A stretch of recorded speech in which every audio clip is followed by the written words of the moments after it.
I'm feeling good, feeling strong. Your camp, obviously, has been putting in work, man. I seen this little car. This little car. I don't know what the name of it is, but I don't see it in here. But you do park it in here sometimes. Yeah, I park it in here sometimes, man. That's one of the worst, most loved machines in this gym. What you get? You got a name for it? Man, it's called the Fro. It's called the Fro. Bad boy. Bad boy. Total body workout. Upper body, lower body, core, everything. You know what? Yeah. One thing I wanted to bring up about you in your last couple of interviews, you brought up something real interesting to me, and I talk about it too, being an apex predator. Oh yeah. All right. Tell everybody that doesn't break that down for everybody. Like, is you being an apex predator? That's the elite. That's the top of the food chain. That's the top of the food chain. You never worry about nothing coming for you because you ready. You the one that's going for everything else. You know what I'm saying? Nothing in the jungle is safe when you're around. When you're hungry, everything needs to go high. Everything got to go high. And that's what we are. I feel as though the reason why I'm as good as I am is versatility. To be good at anything, you have to have the ability to be versatile. You can't be one-dimensional. You have to be able to do multiple things. You know, and I think that's what a lot of fighters lack. A lot of people lack, regardless of what your occupation is. And I have that ability to be equally as comfortable inside, in fighting, inside the phone booth. If the fight want to get ugly and rugged, we can do that comfortably as well. If I want to keep them on the outside and box, we can do that comfortably. I've been doing this my whole life. I've been doing this my whole life. I wake up, roll out the bed, and get the job done. Is there a reason why you waited till you wanted to be a champion to perform back at home? Of course. Tell everybody. I ain't want to come home empty-handed. Yeah. Can't come home empty-handed. Can't come home empty-handed. That was the whole philosophy. Yeah, that was the whole thing. You know, if I come back, I want the city to come and see all the hard work that we put in, the dedication we put in, all of the support that they given me, you know, through the time up to the point of me becoming a world champion. I wanted to be able to come back with being a world champion has benefits, so you're back home again. You know, back home again. Are you despite what a lot of people say, a lot of people do avoid you. Yeah, they do avoid you, and it's really not your fault because you explained plenty of times to me personally how bad you want to be busy before you get older and older. One thing you never lose is your hand speed. I don't know how you do it. We gotta talk on the side about that, how you maintain that. But are you surprised you have another Olympian? And sometimes two Olympians make a great fight. Great fight. Some people have high expectations. You surprised Joseph Diaz stepped up? Nah, I'm actually happy that he did step up. You know, as a warrior and a gladiator myself, you know, I would want a worthy opponent. You know, I would want a worthy opponent. I would want an opponent that, you know, has been through some things, been through some adversity, and he's willing. He made the statement himself that I am the best fighter in the division, and that the other world champions in the division are afraid to fight me.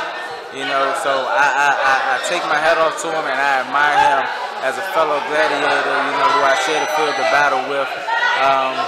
To be able to want to be the best and to compete against the best. You guys ever cross paths? Nah, anytime never cross paths. But we will on the 19th. We will on the 19th. You don't want the smoke? You don't want the smoke? We ready.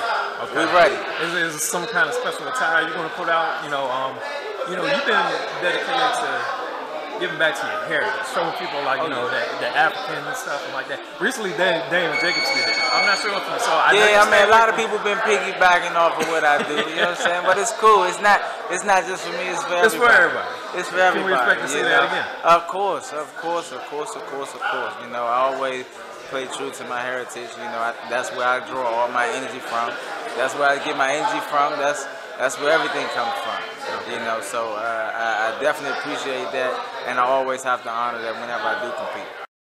What can people expect as far as seeing your performance? You know, you growing and capitalizing on the last one. What can people expect? The same thing that you normally see. I feel as though every fight I get better. Every fight I develop a little bit more. I take something from it.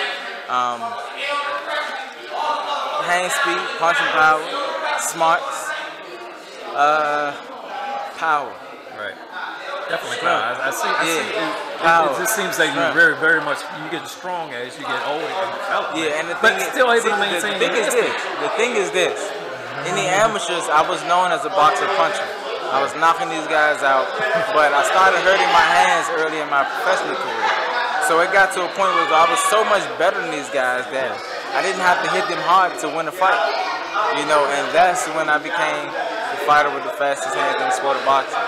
The fact that I don't compete as much gives me the ability to preserve my hands. They don't hurt, and I can hit a little hard now.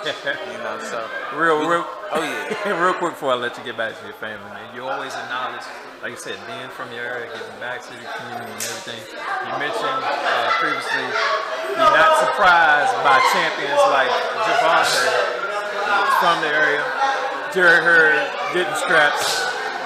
It's that same mentality that just grew up. Explain and talk a little bit more about that. Like I watch these guys come up, Javante Davis, as well as Jerry Hurd. These are guys that I watch in the amateur program come up, and I'm just so proud. Just to the fact that they stuck with it, they put the work in. I get proud when I see people on TV, getting awards because I know the work ethic that it takes to get to that point. I know what it takes to get to that point. I know it takes for you to push yourself physically and mentally to the limit every day. Maybe somewhere down the line, maybe all three of y'all can talk about doing a mega card somewhere not too far away from here and having all y'all. Man, God willing, man, that'll be so cool. We keep the city on the map. We keeping the city on the map, man. We grinding, we hungry, we ready. Now, anybody who doubts Gary, I want him to go back and watch this interview he did. I'm kind of laughing about it because I want to mention it. It was an interview they had. Lee Selby was right there in the background. He was on the stage. Right. And you was basically calling him out.